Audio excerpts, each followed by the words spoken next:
And if people can handle the freedom of democracy. When did I say that? Some years ago. No. Be very careful when you quote me, because I'm very careful how I phrase myself, because it's part of my legal training. But so you don't agree with that? No. No. Just a moment. You give me my quote and the context in which it was placed. Don't just pluck out a few words and toss it at me unexpectedly in an interview and expect me to crumble. No, I'm not. I'm expecting you to answer it. Well, why should I answer something which I may never have uttered? The number of things I've said, even if I were a data bank, I wouldn't be able to retrieve it. All the criticism that Singapore has had, what effect does that have on you?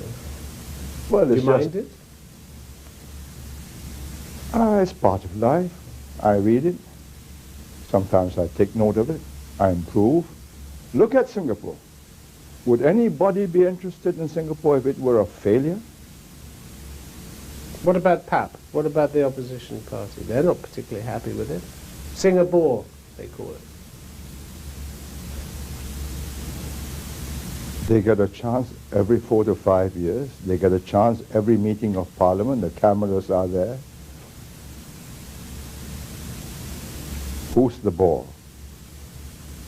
If there was such a marvelous proposition, I would have been tossed out years ago. It's one of the few countries where people have the right to toss a government out, and they have not done so. I think, despite all that the West have said, nobody has said that we've been stuffing the ballot papers in, not even our meanest enemies. They have criticized the human rights record, the number of executions, for instance, haven't they? They may believe that if you're kind to drug traffickers, you get a better society. In America, they're changing their minds and they're sending people back to death row.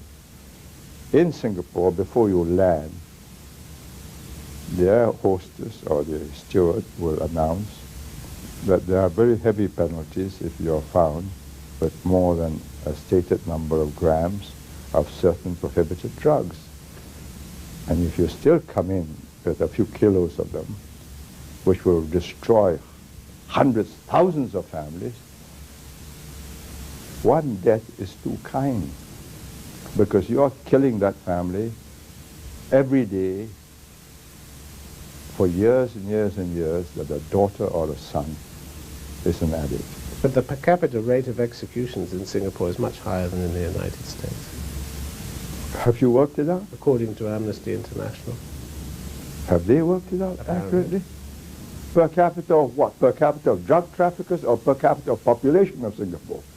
I am executing foreign drug traffickers. Let me tell you, the people who have been executed. Nigerians, because Nigerians are the most unlikely of drug traffickers in this Asian society. Dutch women traveling with African men. Dutchmen traveling with Chinese women. How do you calculate per capita? Per capita of Dutchmen entering Singapore, or per capita of Singaporeans as against Dutchmen? What's Amnesty talking about? Do they know what's happening? Do they ask themselves, what would happen if we send them all to prison for 5, 10 years, and we'll have to make more prisons because there'll be such an endless stream of them. And this is, despite the death penalty, the rewards are so enormous that people are willing to risk it. And why not? Would you say that over the 31 years as you were Prime Minister that you were a ruthless man? Do I look to you a ruthless man?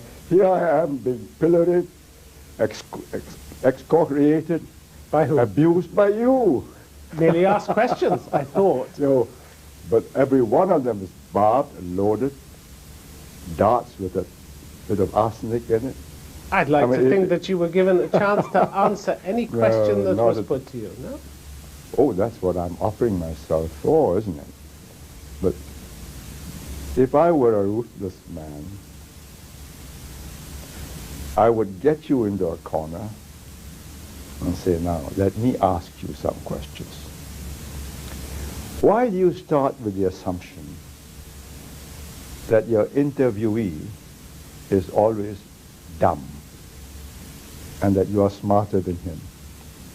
Why do you assume that Asians are somehow unable to understand Western ways of life and that they would be so much better if they would become more like the West?